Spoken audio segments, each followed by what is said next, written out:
Hoje eu vou compartilhar com vocês as mudanças dos quadros da sala de casa.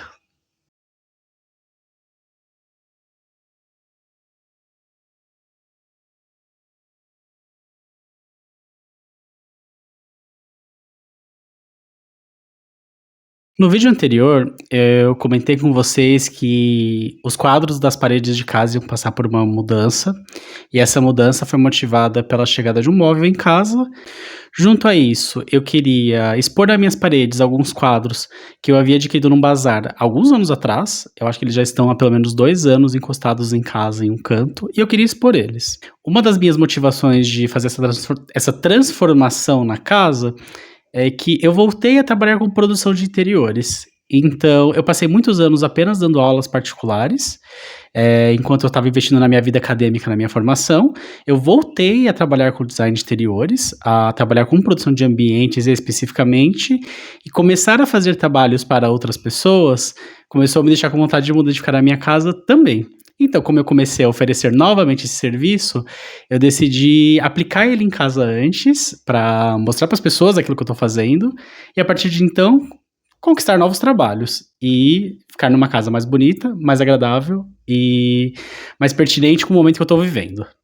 Quando eu mostrei os quadros no quarto, eu comentei que eu acho muito importante a gente vestir as paredes da casa, porque a partir do momento que nós colocamos, distribuímos na nossa casa objetos que nos trazem lembranças de vivências, experiências, lugares que nós frequentamos, ela se torna um espaço acolhedor.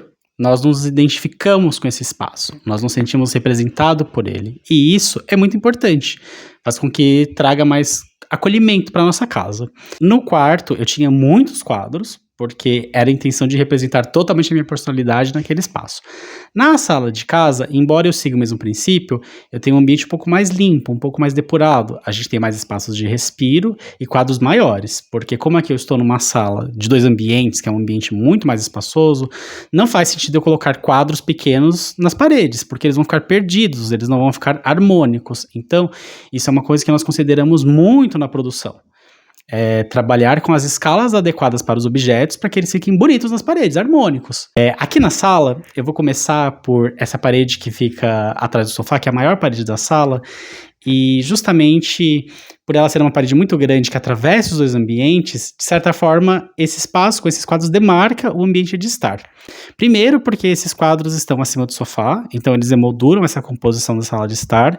Segundo, porque eles estão numa proporção que preenche esse espaço sem deixar vazio, sem deixar desinteressante. Então, nessa parede aqui, eu tenho esses 3 quadros que eu gosto muito, porque eles são pôsteres de companhias marítimas e aéreas que faziam viagens para a América nos anos 50 e 60. Após uma viagem minha ao Rio de Janeiro, eu me deparei com uma exposição no Museu de Arte do Rio, em que quando nós entrávamos, logo de frente nós tínhamos uma parede com pôsteres belíssimos dessas empresas, e eu fiquei completamente apaixonado.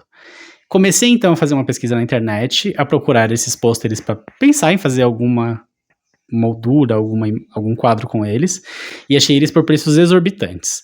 Por fim, que na procura de imagens, eu achei algumas pessoas compartilhando os arquivos em resolução alta. Então eu consegui alguma dessas imagens, eu mandei para uma gráfica para fazer as impressões, e algum tempo depois eu achei na internet, no marketplace do Facebook, então eu consegui essas molduras por uma pechincha, assim, por 10 vezes menos do que elas custariam se eu tivesse mandado fazer elas. Então eu aproveitei as imagens que eu tinha recém-impresso, fiz o passepartout delas, essa parte preta e essa parte branca dos quadros, fiz com papel triplex e coloquei as imagens no fundo. E hoje eles são os 3 maiores quadros da casa, e eu particularmente gosto muito deles, porque embora eles sejam imagens vintage, são peças antigas, eles trazem uma linguagem moderna de design para o espaço, que faz, de certa forma, um contraponto com algumas peças que eu tenho mais clássicas. Eu gosto muito dessa mistura de peças modernas e peças antigas e peças vintage, porque eu costumo dizer que quando você tem capital cultural para apreciar a beleza de outras épocas, você consegue trabalhar com a beleza de todas as épocas e você não fica aprisionado à produção que é oferecida apenas do presente. Isso te faz apreciar muito mais coisas, te faz ter um olhar diferente sobre o mundo. Eu quero ressaltar com vocês agora alguns pontos que eu acho muito interessante dessas gravuras. Eu vou deixar na tela os designers que as desenharam para as empresas e a data que cada uma foi impressa. Nesse primeiro da Lufthansa, o que eu acho muito interessante é que por trás do morro do Pão de Açúcar, nós temos o perfil de São Paulo, onde nós vemos um esboço do Martinelli, do Obelisco e do edifício conhecido como Banespão, atual Farol Santander. Nessa época, o destino mais conhecido da América do Sul era o Rio de Janeiro. Então, as empresas representavam o Rio de Janeiro sempre nas suas fotografias, nos seus desenhos, nas suas gravuras. E essa é uma das poucas que eu tenho desse período que tem São Paulo retratada por trás, sempre vista como uma cidade de negócios e nunca como um espaço turístico, algo que tem mudado recentemente, né? A segunda já é uma clássica do Rio de Janeiro, já é de uma companhia marítima, a Royal Mail, e a gente tem aqui o transatlântico adentrando a Baía de Guanabara, né?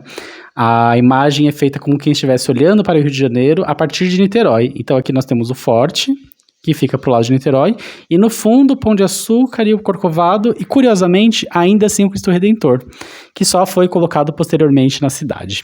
E ao lado, por último, temos uma da Air France, que temos aqui o Pão de Açúcar lá no fundo, e curiosamente, nessa ponta, nós temos uma sequência de pontos que representa algo que o Rio de Janeiro perdeu e que eu imagino o quanto era lindo, que era retratado pelos viajantes.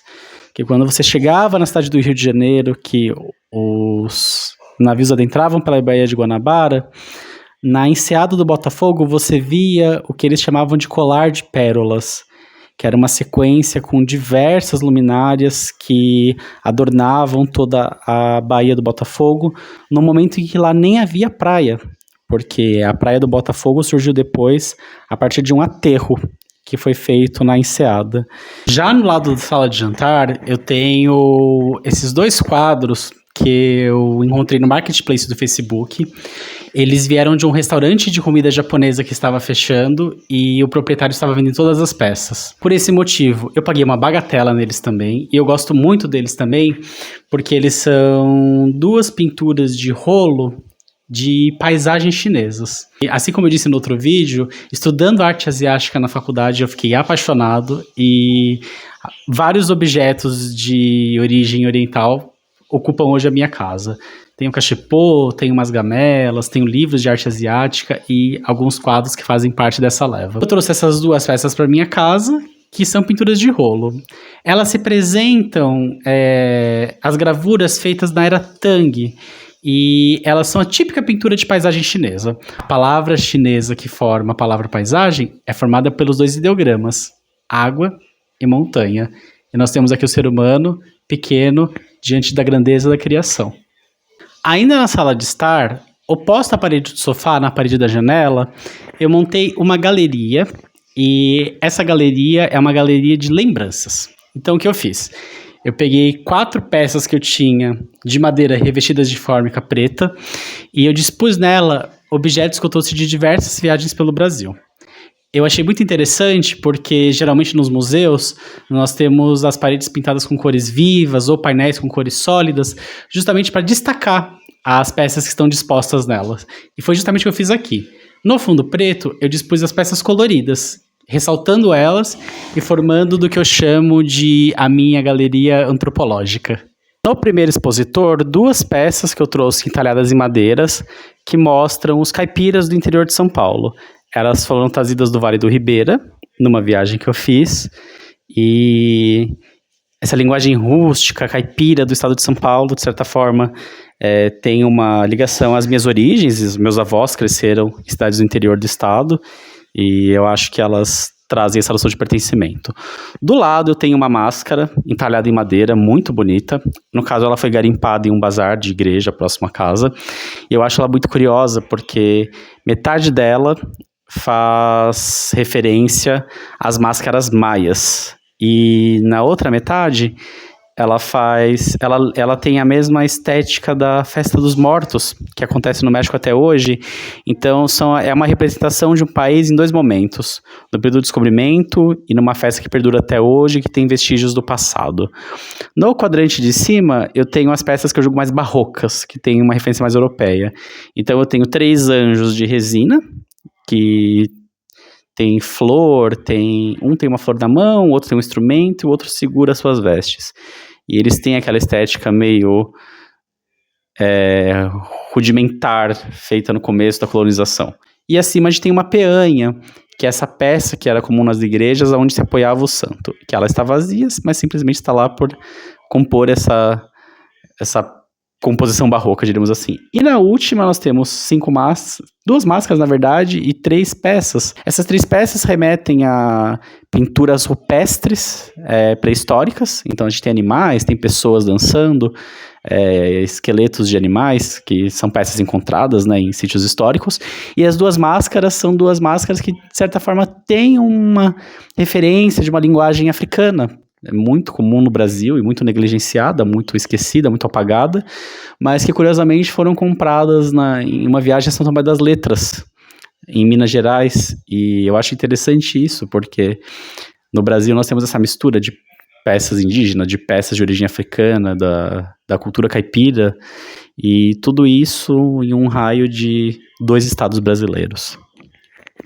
Então aqui basicamente eu conformei nessa parede alguns garimpos e essas lembranças de viagem que toda vez que eu olho para elas eu lembro das viagens que eu fiz para esses lugares. Eu acho importante lembrar que o que trará sofisticação para sua casa não é você preencher ela cheia de coisas caríssimas e inacessíveis, mas sim peças que têm significado para você, que você olha, se identifica e você se reconhece nelas. Eu espero que vocês tenham gostado desse conteúdo. Nós vemos numa próxima. Até mais.